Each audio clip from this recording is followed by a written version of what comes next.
Lovely oars. The spruce there, that's Oh, yeah. that's premium spruce that they chose.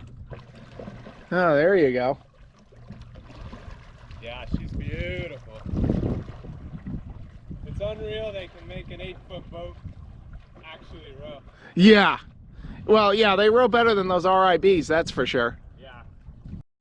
And, you know, that's really helpful in places like Florida where you got a mile and a half to go to the dock. Chris is a fan of the channel. He stopped by on his paddleboard to drop off some fish chowder, freshly baked bread, and coffee to provision me through the storm. He also wanted to see how Baby Ruth rode. Speaking of which, Tropical Storm Philippe is now less than 24 hours away. So as before with Hurricane Lee, I'm going to set out my fisherman anchor as a second anchor. My main anchor being a 44-pound spade. And you can see I have the road flaked on the foredeck. You see that figure 8 pattern. And that's 200 feet of road, and it just pays out nice and smooth. No knots, no kinks, nothing to snag on anything.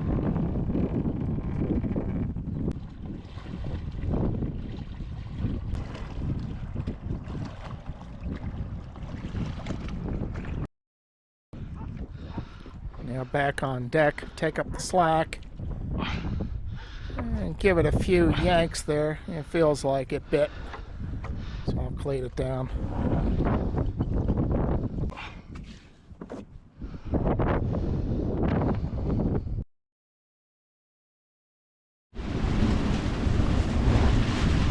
Now it's the morning of October 8th, and Tropical Storm Philippe, which is now an extratropical cyclone, is passing through.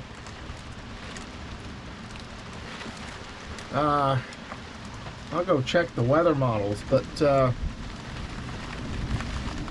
last I saw, this thing is pretty fast moving, meaning that by noon it's going to be over. So basically 6 hours from now, 5 hours from now. And we're here in Marks Cove. It seems to be a pretty snug spot. Even just out around the corner, it's definitely roaring. And I'm sure once you, because we're a couple miles up this fjord here, I'm sure once you get down by the coast, I'm sure it's screaming there. So generally the forecasts, it's about 30 to 45 knots right now down by the coast, and then up here about 25, gusting 40. In here we're well sheltered. I felt a couple of big gusts. I felt the boat heel over in some big gusts, but and you can see those trees really swaying. But all this hilly land and tall pines are blocking most of it for us. So it appears this was a good decision to come here.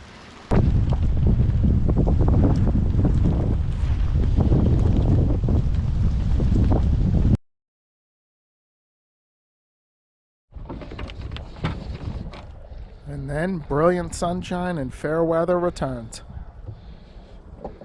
So I'll pick up and be on my way.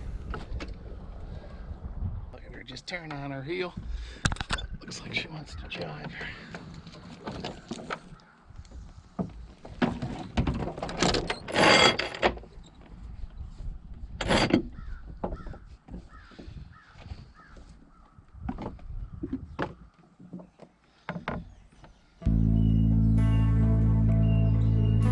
Bye-bye, Marks Cove.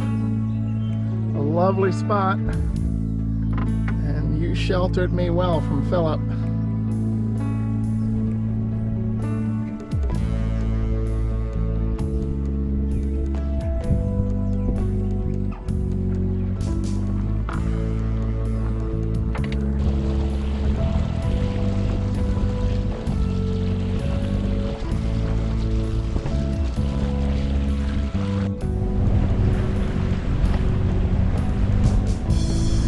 Out into the swell here.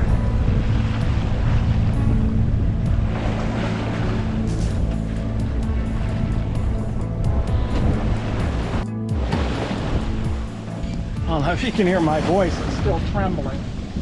Is this bare rock. I'm trying to get out past it. It looks like I got it past my lee now. But you know, getting out here, getting into the swell, and of course the wind is getting lighter, so I don't have as much you don't have as much power to drive the boat forward. And but once we get clear of all these rocks, that'll be fine. I got her all snug down for sea, but you got to get to sea first. That's always the biggest danger. You know, when you don't have a reliable diesel engine to get you out of trouble, you got to well, you got to sometimes make calls whether it's worth the risk, and then you got to really be frosty with your sailing. No time to be sloppy. But and you can see that. I mean, you go up on that with this freezing cold water, you could get killed. It's not only how ships end, that's how lives end. Large swells will push a boat in the direction of the swell. And the danger here is if you have a rocky coast or you're in an area of coral reefs, is if the wind dies, the swell can push you up onto those rocks or reefs. And if that happens, the boat will almost certainly be destroyed. Very few boats ever come off the windward side of a reef or rocks. Here there's about 40-50 feet of water around bare rock, so it may be possible to anchor. However, in places like the South Pacific with the atolls, which drop off steeply into thousands of feet of water, a coral reef as a lee shore poses an extreme danger to an engineless sailing boat. So these are situations where sailing without an engine is like walking a tightrope without a net. So we're on the road again. And still planning an overnight to Lunenburg, which is just about 60 miles from where we are. And we got this building southeaster. Unfortunately, it looks like it's going to come west on us after midnight. So I'll hang on to that Yankee until sundown, and then I'll take it in. Because it looks like it's going to get to be, I'm probably going to have to put a reef in the main too, because these winds are going to pick up about 15 to 20 knots. And then rapidly shift west. It looks like kind of about 10 to 15 behind it. So west is not a fair wind, southeast is, so I'm pushing hard here. It's chilly, but not too bad out here. It gets cold at night, so it's gonna be a fun night, especially with this little front thing going through. So we're liable to get some showers and all that. So otherwise, though, it's good to be at sea. Though I still have cell service, so I was just flipping on the news, and it's all about the latest attack in Israel, which sounds pretty gruesome. So I'm grateful to be out here, even if it's a little cold and the sea is a little bumpy. This is definitely where I'd rather be. About 9 p.m. October 9th, 2023, and we are just about due south of Chiboucto, of Halifax, and coming up on Betty's Island. So nice and sunny, pleasant sailing today, but quite bumpy out here. But this little weather system, which has given us these nice southeast winds, it really breezed up just the past couple hours. I got her down on triple reefed main and reef staysail. She's comfortable now. We're doing about 6 knots, 5.5, 6 knots. It seems to be backing off a bit, plus the rain is easing up. Yeah, well, what do you expect when you're off the coast of the Maritimes in the middle of October? You're in the North Atlantic in the middle of October. This didn't look like too much on the weather maps, but when it actually hit, boy, it's quite a bit. And we're really getting thrown around here. Well, that was a fun night. Had rain, winds up to 30 knots. Very confused seas. Well, the Atlantic coast of Nova Scotia always seems to be pretty, always seems to be a bumpy ride. So we're coming in on Lunenburg now, so that's the good news. We're close haul, but it doesn't look like we're gonna have to put too many tacks in here. We're not that far either. We only got about 10 miles. It is, yeah, it is cold. Hopefully that sun gets up.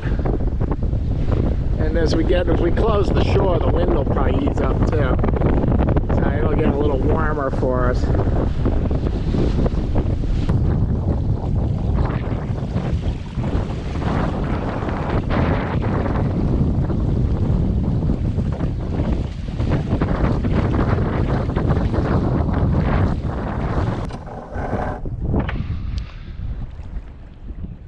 Well, no trouble finding a place to anchor. Even in Lunenburg, I don't see any transient yachts. Apparently the season is over, at least for the normal folks.